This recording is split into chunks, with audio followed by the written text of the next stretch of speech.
Halo Sobat Baku Hantam, tentara Ukraina masih menguasai lebih dari 1.000 km persegi tanah di wilayah Kursk hampir sebulan setelah serangan lintas perbatasan mereka yang menyebabkan pasukan Rusia dipukul mundur di Kursk dan memberikan dukungan moral.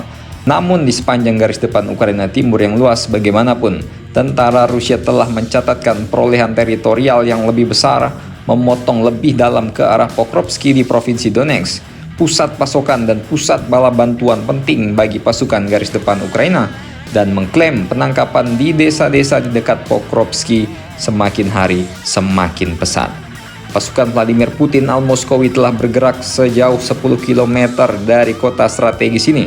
Intelijen militer Inggris melaporkan pada hari Senin ketika Presiden Ukraina Volodymyr Zelensky mengakui situasi di lapangan terutama di Pokrovsky masih sangat sulit. Tujuan Rusia tidak berubah, kata Zelensky. Ini mencatatkan bahwa serangan terhadap Pokrovsky dimulai jauh sebelum serangan Kursk Ukraina. Bagi sebagian orang, kata-katanya sama saja dengan pengakuan bahwa Kiev kini telah gagal mengubah tujuan Moskow untuk merebut Donbas. Dalam hal ini, provokasi Ukraina telah gagal, kata Putin kepada media Rusia, dengan membanggakan bahwa pasukan mereka maju di Donbas dengan kecepatan tercepat dalam waktu yang lama.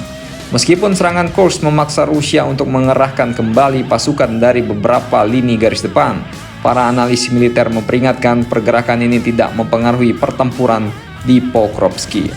Faktanya, operasi Rusia sekarang hanya terkonsentrasi di wilayah Pokrovsky. Sebelum serangan Ukraina ke Kursk, Rusia maju di 7 front di Donbas, dan sekarang hanya Pokrovsky yang dihajar benar-benar. Sementara beberapa pasukan di tempat lain dikerahkan untuk kembali ke Kursk. Manuver semacam ini menunjukkan bahwa memang ada efek di Kursk di Donbas, namun masalahnya bagi Kiev adalah bahwa efeknya tidak dirasakan di tempat yang paling ingin mereka lindungi, yaitu di Pokrovsky. Pokrovsky adalah pusat pasokan penting dan beberapa jalur kereta api besar ini berada di sana. Jika Pokrovsky jatuh, maka Rusia akan memiliki jalan terbuka menuju Kramatorsk dan Sloviansk yang lebih mudah. Serangan kilat Ukraina di wilayah Kursk telah menarik cadangan paling mobile Kiev menjauh dari Donbas, tempat mereka mungkin lebih cocok untuk operasi pertahanan. Pemimpin militer Ukraina mengatakan bahwa pasukannya memiliki peluang lebih baik untuk mengamankan kemenangan di Kursk daripada menghentikan laju Rusia di Donbas. Ya, ada benarnya juga sih kan. Putin secara khusus telah mengecilkan arti penting serangan Ukraina yang pertama kalinya terjadi sejak Perang Dunia Kedua di tanah mereka, dan tampaknya Putin tidak terburu-buru untuk mengusir para penyerang Ukraina dan lebih fokus di Ukraina Timur. Jadi bagaimana menurut kalian? Ya mungkin nyerang memang susah bos, tapi buat mempertahankannya apakah Ukraina nanti bisa di Kursk? Silakan komentar dan baku hantam kalian di bawah.